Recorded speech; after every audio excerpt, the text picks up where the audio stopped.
Welcome back, America. Hugh Hewitt, fetching Mrs. Hewitt's birthday, so I always play our song for every bump. I am back with Ronna McDaniel, Chairwoman of the Republican National Committee.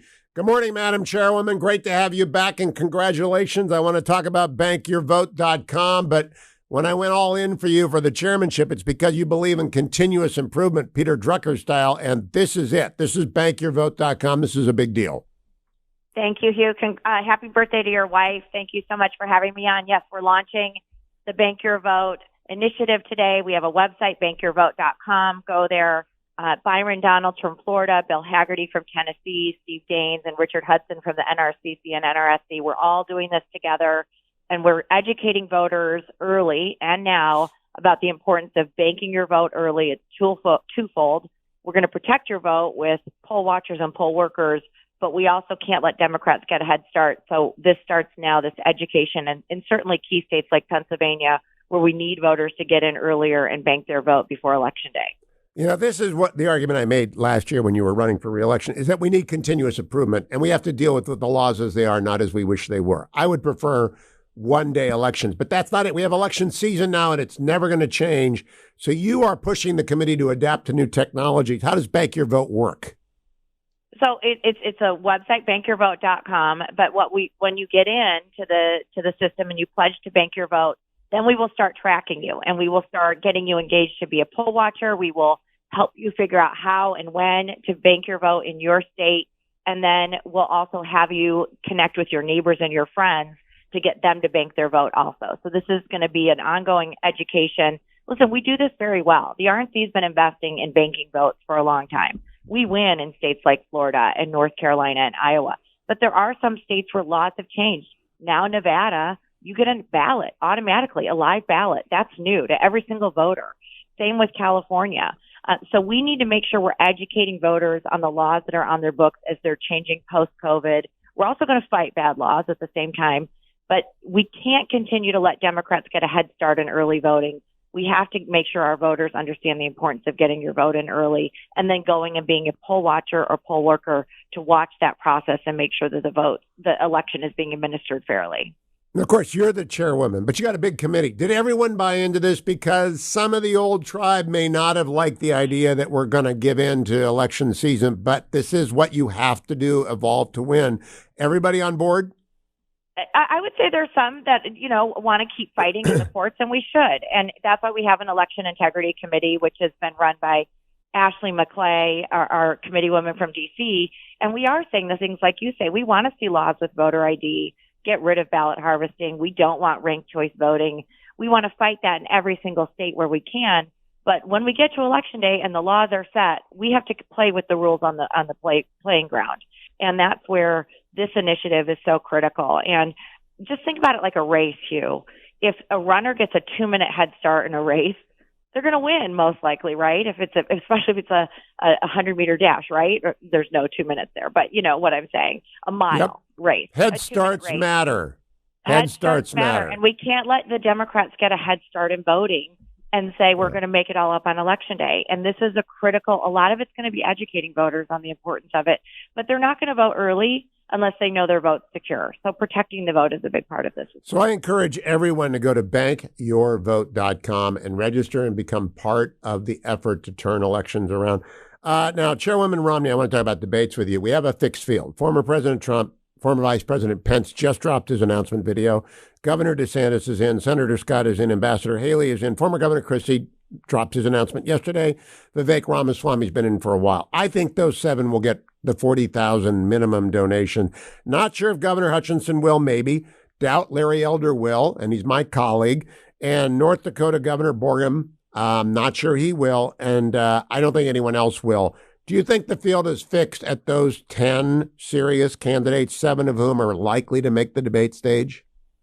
Yeah, I think we've got the field pretty settled now as who's getting in. I think everybody understood if I'm going to have to get a $40,000 small dollar donor base, I'm going to have to get in before August. So I think that field is mobilized, and I think we've created good criteria. And the reason why we've done this $40,000 small dollar donor threshold, one, the Democrats had $60,000. but the Democrats have a better ecosystem at small dollar donations. And if our candidate is going to be anywhere near competitive with Joe Biden, they need to start creating this building block towards the success. And we need to make sure that they have a small dollar fundraising infrastructure. And that's why we're putting this requirement in. If you can't do this, you really shouldn't be running for president. You're not going to beat Joe Biden. So we're not doing it in a punitive way. We're doing it in a success metric. And if you can't do this to get on the debate stage, you're probably not going to be able to take on the incumbent president of the United States. I'm not king of the forest. I'm not queen, not duke, not earl, to quote the Wizard of Oz. But if I were king of the forest, I would double that every debate. So I'd go from 40 to 80,000, from 1% to 2%, and then to 160,000. Do you have settled in your mind or within the committee yet how you will raise the levels for participation, eligibility in subsequent debates? Yeah, so we did put in this first debate criteria out that the debate criteria probably or will, we left the margin, increase in subsequent debates. And the debate committee, Dave Bossy runs the debate committee, and it's made up of RNC members. We really feel strongly about that. We haven't settled on that threshold yet. We want to see how this works, and we want to watch and see what this does for the candidates and who can make it, and then we'll settle on that. I will say also, Hugh, the polling criteria that we've put forward is really sound polling criteria. 800 likely Republican registered voters, not just adults, not just any registered voters. So we're really narrowing in on only Republican primary voters, which is something the RNC has never done in the past. And I also think it's going to help make polls more accurate with the way we've created this criteria. You know, what I've always said is that the debates ought to be about the 30 million Republicans who vote in the primaries or the caucuses. There are 30 million from 2016. Maybe that number is up. Is that the guiding principle for the RNC, Madam Chairwoman? It is. And it's also a big reason why we put this pledge in, Hugh, the Beat Biden pledge. Nobody's going to get on the debate stage unless they're committed to supporting who the voters choose. It is about the voters. They get to pick the nominee. I don't get to pick the nominee. You don't get to pick the nominee. Republican primary voters get to select the delegates that eventually pick the nominee. And every candidate on that stage, we're asking them to show respect for their choice and their decision making after this process is done, and pledging to support them, because what do those voters want the most? They want to win the White House and they want to beat Biden. And that's why that's part of our criteria as well. No, there are no secrets on this show. I want to be a part of this debate process, and I've told you that, and I've told the RNC that. But we haven't seen the schedule yet. You know, I got a life here, Madam Chairwoman. We've got to get a schedule. We're slow rolling it. We are slow rolling the schedule a little. There's a lot of reasons why. I mean, contractually, it's hard with some of these venues. It'll speed up. It'll speed up after the first debate. I want you to be part of a debate too. We want 10. I don't want one. I want 10. I love the way you're going about this. It's finally, Wright's got it started and you've got it perfected along with David Bossy and the committee. But when do you think we'll see that schedule? I think there'll be a debate announced per debate. I don't think you're going to see a whole schedule. I think we're going to see debate after debate, and there's reasons for that. I'm not going to relay all of that on the air, but there's reasons for us. It helps us negotiate by not having it all out at once, and I think we get better say in moderators and other things and networks and what they're going to give when we are slow rolling it a little bit. Yeah, well, we had to make being media had to adjust when last time around 2015-16 CNBC threw John Harwood on there, and then they got exiled, and that's a good threat to keep over people. But I don't agree with some of our candidates who are wanting to eliminate NBC or CNN. I hope you guys aren't listening to that, because it seems to me that they've got to be, if the moderating panel is fine, if it's balanced, it won't matter. What do you think about the objections from candidates to NBC and CNN? Yeah, I'm not really hearing that from the candidates as much as from, certain conservative media folks. Listen, I think as a party, we have to recognize that the path to the White House runs through independent voters. We have voters migrating, Republican voters are migrating to red states, go figure, because of low taxes and the schools were open during the pandemic.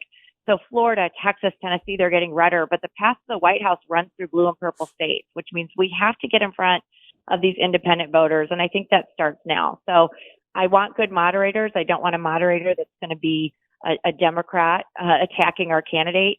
But I do think we have to expand our reach, and it can't just be through conservative media outlets. 100% agree. Now, let me talk to you about production values on the debates. I'm sure you watched the Twitter announcement of Governor DeSantis, and Yeah. he did great. Twitter didn't do so great. If that happens to an RNC debate, we lose half the audience in 5 minutes. How much do production values matter to the RNC when they're making debate choices? It does matter. I mean, we don't want the microphones not to work. You don't want the one candidate to get a microphone that works and one that doesn't. Or there's a whole bunch of things that go into production. What your listeners probably don't even know is the RNC doesn't pay for the debates. The networks do. And it's an expensive process. Very. But by doing this in a slow way, we're able to negotiate better with these networks. We didn't hand it all out at once. Like, we didn't give them all the candy at once. We're saying, let's see how you're doing. Let's see what your coverage is like. We want to see a CNN town hall and how that goes with Nikki Haley and Donald Trump. So we're watching the process as it goes. But we want to have that negotiation power. And part of that is not announcing all the debates at once. Oh, I don't want to ever negotiate with you and David Bossie and your committee members. I don't. I'm going to lose. Chairwoman McDaniel, let's go back and close on Bank Your Vote, which is actually far more important down ticket than it is on the top of the ticket. We've got to get people registered all across the country. And I'm a Republican and people know that. Are you happy with how it's getting picked up? Is it rolling out well? Today's our launch. So Byron Donalds and Congressman Byron Donalds from Florida, Senator Bill Haggerty, Steve Daines, and Richard Hudson, we're doing a call this afternoon, a press call. We're going to be rolling this out, but it'll be continuous. But then I'm going to take it to the county chairs, and we're going to have Bank Your Vote chairs in every state. That's going to be their whole focus, is making sure in their precinct and in their polling area that voters are getting their votes early. We're going to get our high propensity voters. We're going to get those votes banked early so we can seek those low propensity voters on election day. You know, a lot of Republicans coming out of 2020 got spooked by voting by mail. And so it's twofold. We have to let voters know we're going to keep fighting in the courts. We're going to have poll watchers and poll workers, but we need to bank our votes early. So go to bankyourvote.com. Bankyourvote.com. Well done, Madam Chair. Keep coming back. Just expedite that schedule, please. Some of us have got calendars like weeks empty waiting for the RNC. Good to always talk to you, Chairwoman McDaniel. Don't go anywhere, America. I'll be right back on the Hugh Hewitt Show. Morning, glory, America. Bonjour, hi, Canada. If you're just tuning in, the reason I'm playing The Way You Look tonight is that it is the fetching Mrs. Hewitt's birthday, June 7th, and I always play her favorite song, our favorite song, on her birthday for all the breaks. And it's a pro tip for Jim Geraghty. He's been married a while, but he doesn't have my years on him yet. Good morning, Jim Geraghty. How are you? Good morning, Hugh. Do you have a favorite song that you play for your wife whenever you do a podcast or anything? I do not on podcasts, but it's interesting you picked that one because I would say Harry Connick Jr. soundtrack to When Harry Met Sally. If we have a song, it's probably one of the ones from there. Bingo, bingo. All right, Geraghty, I understand you're upset about LVI and PGA. The only thing I care about is that Jason Kokrak win a major, because I was on the same golf team as Jason Kokrak, 40 years apart. But nevertheless, I want him to win a major. Tell me why you're upset about this. Sure. So you're probably familiar with the general accusation of sports washing, right? The idea that Saudi Arabia, which has this really terrible human rights record, and the U.S.-Saudi relationship has always been very complicated. Today's Morning Jolt, which I'm nearly done writing, I walk through. You can make the argument that Jamal Khashoggi should not single-handedly, and his grim fate should not single-handedly ruin U.S.-Saudi relations. I think it was obvious. The journalist who was dismembered in the Saudi Arabian embassy in Turkey. Not just killed, they chopped up his body and distributed it at the Saudi consulate in Istanbul. My attitude at the time was the U.S. had to effectively put Saudi Arabia in the timeout chair for a year or two to say, look, we have a complicated relationship. We're not blowing up our entire diplomatic relationship with you, but you crossed a line. We cannot avert our eyes from it. And we're going to have some sort of consequence. Instead, in the Democratic presidential primary in 2020, it turned into a game of can you top this and who's going to get toughest on Saudi Arabia. And Joe Biden famously promised, we're going to make them the pariah that they are, and decided that he was going to really go at MBS. Well, as your listeners know, it hasn't worked out that way. And in fact, it turns out we need them in a lot of ways. They need us in a lot of ways. We have not turned them into pariahs. And in fact, bit by bit, they have not been helpful in terms of oil production and world energy markets. We have built the drone air defense facility in Red Sands. I thought that was a way we could drag our feet to send a signal of displeasure. So now there's no evidence that Saudi Arabia ever became any kind of a pariah, and now they've effectively purchased the game of golf. For a year, the Professional Golfers Association treated LIV as if it was one step above treason. And if they'd said, we don't like this rival league coming along and taking our golfers and hosting its own tournaments and getting its own TV deals and making money, if they'd said it was simply a financial rivalry, I'd get it, right? The problem is they invoked 9/11 and they talked about 15 of the 19 Saudi hijackers. They referred to the 9/11 families, and they basically said this was a moral issue, right? That this was an issue of Saudi money has blood on its hands, and we don't want our guys associating with it until they got our share of it. Well, now they're okay. Now we're perfectly fine with them. We see this in China. I wrote last week about all the U.S. companies that have operations going on in Uganda with that god-awful anti-gay law during Pride Month. Not a single U.S. corporation has said, you know what, we can't do business in Uganda anymore. It's too much. You're throwing people in jail for 5 years for identifying as gay. I've Jim, the bottom line problem is that American business thinks its customers are mokes, right? We're dummies. That's it, right? They just think we're mokes. Yes. And here's the thing. The leadership of big, influential American institutions are for sale to the highest bidder. And there is at that point, go work with the North Koreans. I'm sure Pyongyang has got some great deal on the table for, other sports leagues. Go ahead and do it. They certainly have no problem with the Saudis. They certainly have no problem with the Chinese, Pakistan, Indonesia. Hey, how did gays put? Oh no, let's put some rainbows in our store windows, and that will make it okay. I've had it, and here's the thing: if you want to make it a moral judgment, don't turn around and suddenly say, "Oh, okay, Saudi Arabia is okay now." There are two enormous human rights issues in the world today. One is that Ukrainian citizens are being mercilessly killed and now flooded. It appears, based on the latest reporting, the Russians blew up the dam. It's not the same as blowing up the pipeline, which the Ukrainians did. It blew up the dam, and a lot of people are underwater. And then we have China, which is in a genocide against 1 million Uyghurs. I went to my reunion last week, and we had a panel of, quote, experts on China. If you had the Uyghurs on your bingo card, Jim, you didn't get a letter. What's that tell you about, and that's a Harvard Law, Harvard Business, Harvard undergraduate professor. Not one mention about the Uyghurs. Why is the United States losing its position in the world? Why are we losing leverage? Why are we finding ourselves with less and less ability to stand up for our values? Because our leaders are for sale. That's why. Because everyone wants a chunk of that Chinese money. Everybody wants a chunk of that their operations to manufacturing to be moved to Karachi in Indonesia and places like that. I'm not asking for a ton. I can't imagine that Uganda is so central to the profit margin of Anheuser-Busch. They'll put somebody on a can, but they won't say, no, I'm sorry, Uganda's, we can't operate in Uganda anymore. That's too much to ask. There's the Ugandan market is just too profitable for them to say that. And that's what I'm going to have to read the Morning Jolt. Now I want to go to the second double standard of the morning, the one that's got me exercised.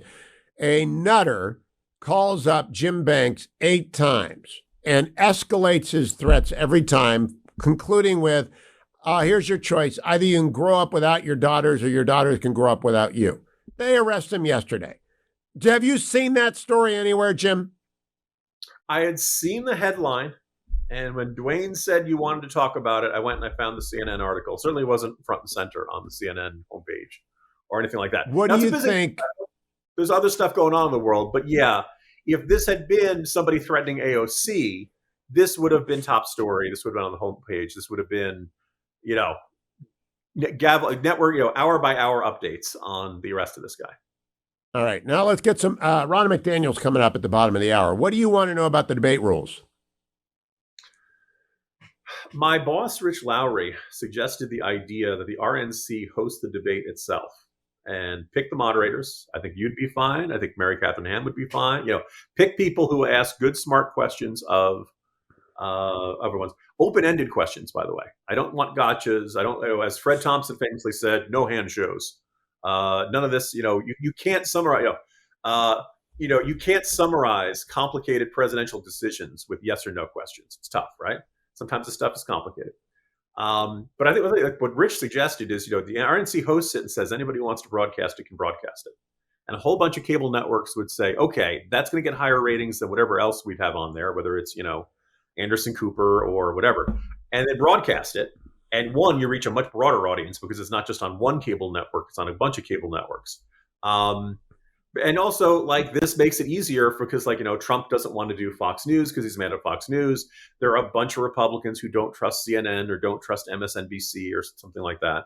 And that way, hopefully, you reach the broadest possible audience, and everybody feels like they're getting a fair shot. There's an assumption built in there too, actually, Jim, and I disagree with you. One is that the RNC has the production ability to do that, because we're talking about a $20 million production that requires lighting and set design and timing and all that stuff. The second is that even if they did do it, that it would look good. The moderators might be great. I think you can do it, Mary Katharine, I can do it. We got a bunch of people who can moderate debates, but I'm just afraid of the production value sucking. Well, that's a fair objection. On the other hand, if it takes 20 million or whatever the amount is, the RNC does know a few donors, right? But I don't know. I wonder whether this would be under campaign contribution limits. I don't know. I'm sure it would be. Okay. I'm sure it would be. And so I just think it's complicated. I actually have no objection if they have good moderators. I don't even mind having liberal moderators if they're conservative moderators. What do you make of Chris Christie? I'm going to play all of his town hall on the Grand Old Pod today because it's a hilarious town hall. Did you watch it? Did you see it? I did not. I was too busy noticing the Saudis taking over the game of golf. Oh, you got to go watch it. Calling Trump Voldemort is a pretty inspired reference, but it generally is. Do you think he's going to keep this up from now until he exits the race?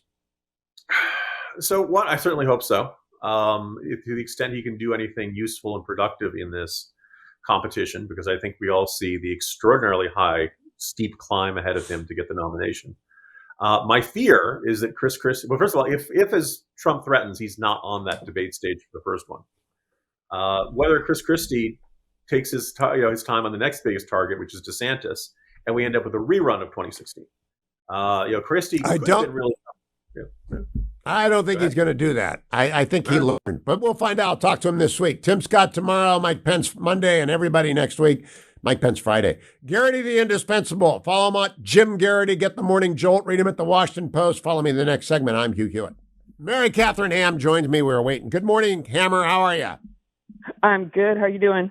Great. It's the Fetching Mrs. Hewitt's birthday, so I've got to be on my toes all day. Yeah. So happiest birthday to her. I got to put it on the podcast. Well, she'll hear it then, because she listens a lot more to you than she listens to me. And I'm not jealous, Hammer. I'm not. But she's also she's got a man crush on Vic Mattis now, too. She tells me about Vic every day. It used to be what Hammer was saying. Now it's about Vic. And Vic is infectious, He's just people love that guy. Well, that's how you get in trouble. Mary Katharine, I'm so glad you got up, because I wanted to ask you about one story that not many people will see or hear. But if you do the reverse, this happens to someone on the left, it would be everywhere. I'll read it to you. A Fort Wayne man has been arrested and charged for allegedly leaving threatening voicemail on U.S. Congressman Jim Banks' phone. Aaron Thompson, 34, is charged with intimidation with a threat to commit a forcible felony and harassment by means of a telephone call. On April 6, Thompson left a voicemail on Banks' office phone and said he hoped Banks dies in a car crash and made vulgar statements about Banks' wife. On October 11th, Thompson called again. Oh, yeah, we'll give her 2 bullets. Malay, how's your moles on your face, you little blank head, Thompson said. In another voicemail, Thompson said he owns a gun because the Constitution allows him. And here's the choice, he added. Your daughters grew up without their dad, or you grew up without your daughters. How do you like that? I know what your opinion is. I'll make the decision. All right. So U.S. Capitol Police found him. And you can find anyone who's stupid enough to leave 3 voicemails. But have you seen that story yet, Mary Katharine Ham? I have not seen that. And this is something that the media does, which is it's a real self-validating circle they have, which is right-wing people are the only ones who have tendencies toward political violence. And therefore, we either alchemy the left-leaning people into right-leaning people, or we just ignore them completely. And therefore, the data set, as far as it appears to regular people consuming the news, is that, oh my gosh, it only is right-leaning people who are involved in political violence, when in fact that is not the case at all. Now, political violence on my list includes all of it, and that would include the January 6th rioters, including those who have been convicted. And there are 1,000 people who got arrested. About half of them have been convicted. But you've also got the softball shooting, the baseball shooting near your house and mine when we live in Old Town. You've got the assassination attempt on Brett Kavanaugh. You've got this. I mean, there's a long list. And the manifesto from Nashville, we still haven't seen. Why do you think we haven't seen that manifesto, Mary Katharine Ham? I mean, I think it's Occam's razor, right? I think the reason we haven't seen it is because it has the wrong messages. It won't be easy to sort of sweep that one under the rug because it is likely targeted at Christian Americans and it's likely indicative of a politically driven crime that they don't want to talk about. That would be my guess. I don't want to be that person. I want to assume there's like a real security reason we don't know this. I don't think that's the case when it comes to covering political violence and talking about it in public. I'm still mad about the congressional baseball shooting, obviously, because it was a tragedy, but I'm mad about the coverage still because it was like less than 48 hours of vans out by that baseball field. I know because I lived right next to that baseball field. And the excuse the press always gives is like, oh, well, it was flyover country and we didn't have enough vans. The national news presence wasn't there. What's the excuse for this? It's 4 miles from the Capitol. Yeah. But everyone disappeared. And Jim Banks is running for Senate. He is going to be a senator from Indiana. He's going to be in the Senate for a long time, and he has young children. This is the Achilles heel of everyone in public life. Now, my kids are grown. I don't have to worry about this anymore. I never mentioned them on the air for 30 years until the youngest of them was gone and out of college because it was just, we got threatened once. And I said, that's it. But this is the Achilles heel, and the left goes after it, Mary Katharine, and we don't hear about it. Yeah, it's a scary thing. And there are a lot of people out there who want to intimidate you into not talking. I've had it done myself. I have had creepers come after us, and I try to keep my children basically anonymous for that reason. And it's part of being in public life, and it shouldn't be part of being in public life. But one of the ways to make sure that there's less of it is to equally punish those who are involved with it, regardless of their political affiliation. And I feel like we do not do that in the public sphere. You know, what's interesting is I don't know anything about Mr. Aaron Thompson, except that his name is Aaron Thompson and he's age 34. Would it be reversed if AOC was on the receiving end? And I hope she isn't, but I'm sure she is. Oh, 100%. I mean, this is one of those things where I want to give people the benefit of the doubt, but I've just done doing that because that's not how coverage works for this kind of thing. It's just not. Unless and until you know of this story on all the networks on the same day that you hear about it from me, the media is broken. MK Hammer, Getting Hammered is her podcast with Vic Mattis. And on my wife's birthday, I have to say it's her favorite podcast. So thank you, MK. I will talk with Mary Katharine again next week. Don't go anywhere, America. Ronna McDaniel today. Joined by Olivia Beavers of Politico, one of their Capitol Hill correspondents. Good morning, Olivia. How are you? Good morning, Hugh, and happy birthday to Miss Hewitt. Thank you. Thank you. Olivia, do you cover threats to members of Congress, threats of physical violence? Is that your beat? It's not my beat, but it's still something that we would cover generally in me and my team for sure. Right. Now, Politico does not have a story on the Jim Banks threat. Have you heard about it yet? Yes.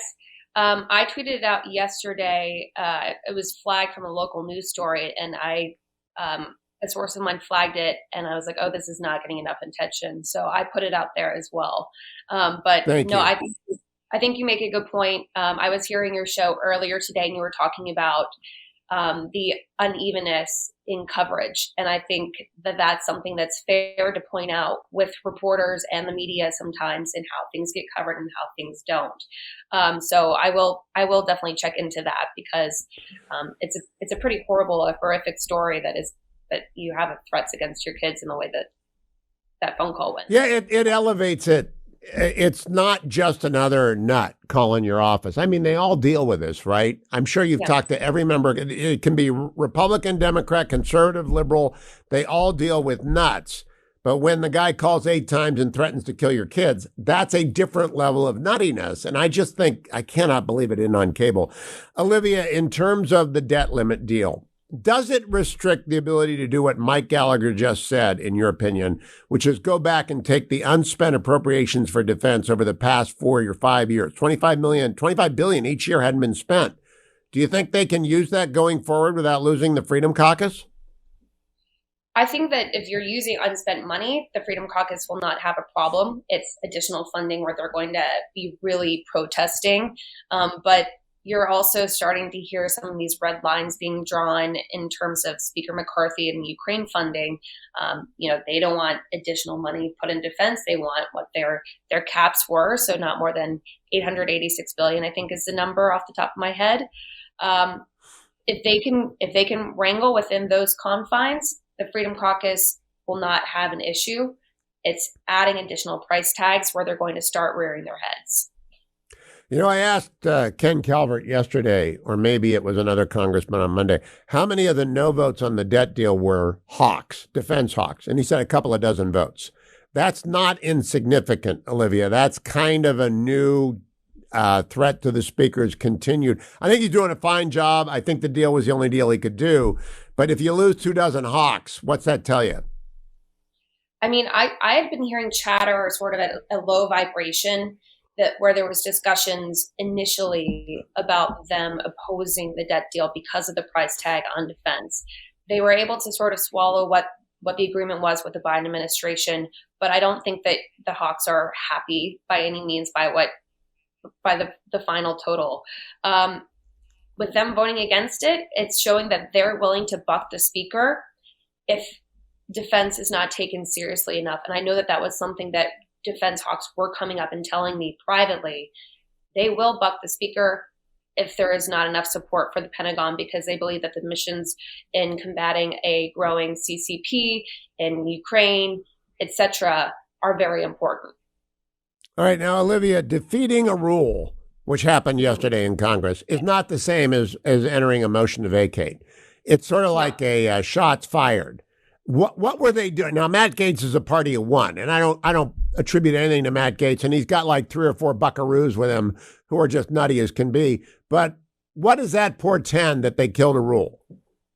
So this is very unusual. There's just to explain it, you pass a rule for the bill to come to a full floor vote. And you can vote against the bill, but it's more of a procedural process to get it to the floor.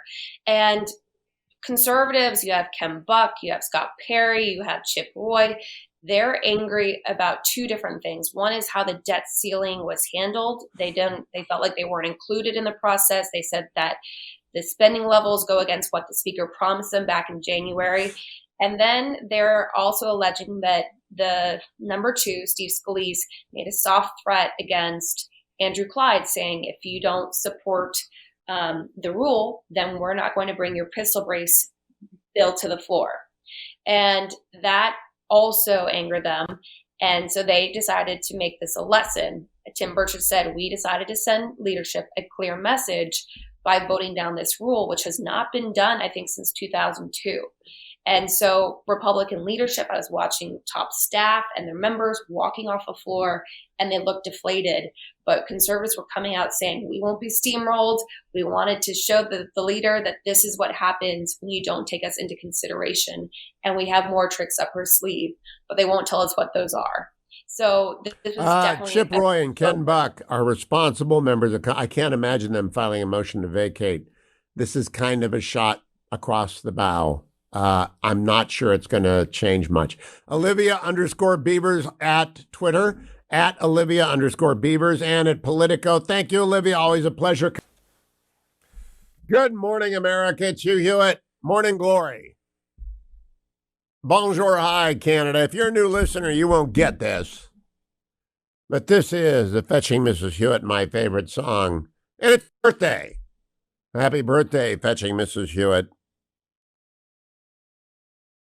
We always love this song. It's the only time I dance, and that's using the term dance rather loosely, but it is the obligatory dance. But I love to dance with the Fetching Mrs. Hewitt, and she's I got the younger girl, And so I'm wishing her a wonderful, happy birthday. I'm going to have to go on a nature hike today. The only thing that's wrong with this marriage is that she loves to go on hikes. I like to trundle on streets, but she likes to hike, usually vertically. I'm a horizontal, get me to the beach where it's flat guy, and she's a vertical climber. And it's worked out. Once a year I'll do this. But then we'll have a wonderful dinner tonight. But it's happy birthday, FMH. Let me go through the news. The biggest piece of news is that the United States now knows that Ukraine blew up the Nord Stream pipeline. Now, Ukraine, I didn't know they had that capability. Did you? Did you think that it was Ukraine? I didn't think it was Ukraine. I thought it was us. But nope, it was Ukraine. They blew it up. And good on them. It's a war, right? That's foreign capital not going. Now, their allies might not like it so much.